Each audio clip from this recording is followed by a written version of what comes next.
আপনারা জানেন বিগত ২০ দিন যাবৎ আমরা ছাত্র জনতা রাজপথে অবস্থান করছি একটি যৌক্তিক আন্দোলন নিয়ে, যে আন্দোলনটা জনমানুষের আন্দোলন। আমরা চাই স্বাস্থ্যখাত সংস্কার একটি আমাদের মৌলিক অধিকার, এবং আমাদের বাংলাদেশের প্রেক্ষাপটে আমরা চাইলেই সব শ্রেণী পেশার মানুষ প্রাইভেট হাসপাতালে চিকিৎসা নিতে পারে না।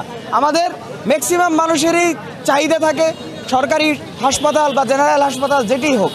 তো আমরা সেটি সংস্কারের লক্ষ্যে বিগত ২০ দিন যাবৎ রাজপথে অবস্থান করছি।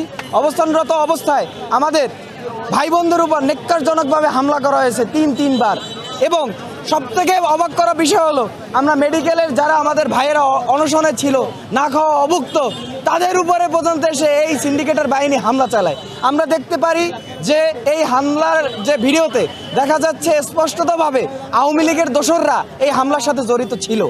যেহেতু তারা মেডিকেলের চাকরি করে এবং এই মেডিকেল প্রশাসনের মেডিকেল ক্যাম্পাসের ভিতরে হামলা হয়েছে, মেডিকেলের পরিচালক এটার জন্য সম্পূর্ণ দায়ী। তার কথা ছাড়া এই আন্দোলনে হামলা কোনোভাবেই সম্ভব না। আমরা বিশ্বাস করি এই হামলার পিছনে তারও মদত রয়েছে।